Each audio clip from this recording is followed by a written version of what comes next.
Assalamualaikum, kembali lagi di kelompok 6. Kali ini kita bahas tentang cara kehidupan dan hasil-hasil budaya manusia pada masa prasejarah Indonesia. Akan dibagi menjadi 4 masa atau bahasan. 1. Masa berkebun dan mengumpulkan makanan tingkat sederhana, budaya paleolitik. 2. Masa berburu dan mengumpulkan makanan tingkat lanjut, budaya mesolitik. 3. Masa bercocok tanam, budaya neolitik. 4. Masa perundagian, budaya logam. Manusia modern diteorikan berkembang dari manusia purba yang berkembang dari Homo erectus. Jenis dari manusia purba dikelompokkan di bawah nama binomial Homo sapiens karena ukuran manusia purba memiliki ukuran otak 1200 sampai 1400 kubik centimeter yang melebihi rentang pada manusia modern. Manusia modern anatomis muncul sekitar 200 tahun lalu dan setelah 70 tahun lalu. Lihat teori bencana Toba secara gradual meminggirkan jenis purba. Jenis non-modern dari Homo dipastikan bertahan sampai 30 tahun lalu dan mungkin sampai 10 tahun lalu, yang mana jika ada dikelompokkan di bawah istilah manusia purba hanyalah masalah definisi dan beragam di antara penulis. Meganthropus palaeojavanicus. Jenis manusia purba ini ditemukan pada sekitar tahun 1936 di kawasan Sangiran. Jenis manusia ini diperkirakan hidup sekitar 1 hingga 2 juta tahun yang lalu. Ciri-ciri dari manusia purba ini memiliki tulang pipi yang tebal, otot rahang kuat, bentuk tubuh yang tegap, tulang kening yang menonjol, tak memiliki dagu, serta memiliki bentuk kepala dengan tonjolan di belakang yang tajam. Pithecanthropus erectus. Jenis manusia purba selanjutnya adalah Pithecanthropus erectus yang diperkirakan hidup di Indonesia pada 1 hingga 2 juta tahun yang lalu. Pithecanthropus erectus memiliki ciri-ciri tengkuk dan geram, gigi yang kuat, tubuhnya belum tegak sempurna, hidungnya tebal, dahinya lebih menonjol dan lebar. Rata-rata tingginya 165 cm sampai 180 cm, memiliki otak sekitar 750 cc hingga 1350 cc. Pithecanthropus soloensis. Fosil manusia purba ini ditemukan di daerah Ngandong, Solo. Manusia purba ini diberi nama Pithecanthropus soloensis karena ditemukan di Solo. Ciri-ciri manusia purba ini yaitu memiliki tulang belakang menonjol, rahang bawah yang kuat, hidungnya lebar, dan tulang pipi yang kuat serta menonjol. Pithecanthropus soloensis memiliki perkiraan tinggi sekitar 165 hingga 180 cm.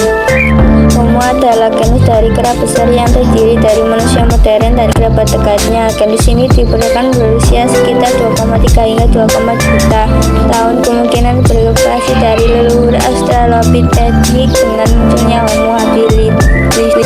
Corak kehidupan sosial ekonomi masyarakat berburu dan meramu, melaksanakan barter, mulai mengolah makanan walaupun masih sangat sederhana. Sosial ekonomi masyarakat bercocok tanam, mulai menanam tanaman yang semula liar untuk dikonsumsi, menjinakkan hewan untuk diambil dagingnya sebagai bahan makanan. Sosial ekonomi masa perundagian, munculnya orang undagi ahli membuat peralatan dari logam. Masa berburu dan mengumpulkan makanan tingkat lanjut. Pada masa berburu dan mengumpulkan makanan tingkat lanjut, di Indonesia sudah ada usaha-usaha untuk bertempat tinggal secara tidak tetap di gua-gua alam, utamanya di Gua Payung yang setiap saat mudah untuk ditinggalkan jika dianggap sudah tidak memungkinkan lagi tinggal di tempat itu. Hasil-hasil budaya zaman batu tua paleolitikum. Zaman kebudayaan batu tua dinamakan dengan istilah paleolitikum. Disebut zaman batu tua karena anak-anak batu-batuan manusia masih dikerjakan secara kasar, tidak diasah atau dipolis. Sebelum batu tengah Mesolitikum. Ciri dan batu tengah Mesolitikum adalah mengumpulkan dan mengumpulkan makanan.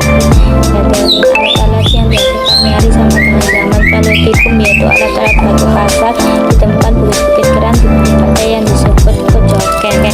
Masa bercocok tanam bagi mereka dengan bercocok tanam berdasarkan sosial makanan akan tercukupi sepanjang tahun tanpa harus membuka ladang lagi. Selain bercocok tanam juga mereka mengembangkan hewan ternak untuk dipelihara.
zaman batu, peradaban manusia di bumi memasuki zaman logam. Pada zaman logam ini, peralatan yang digunakan manusia tidak hanya melalui dari batu, tetapi sudah ada yang terbuat dari, yaitu besi dan perunggu. Manusia zaman batu di Indonesia mengenal logam ini dari kebudayaan Dongsong Vietnam.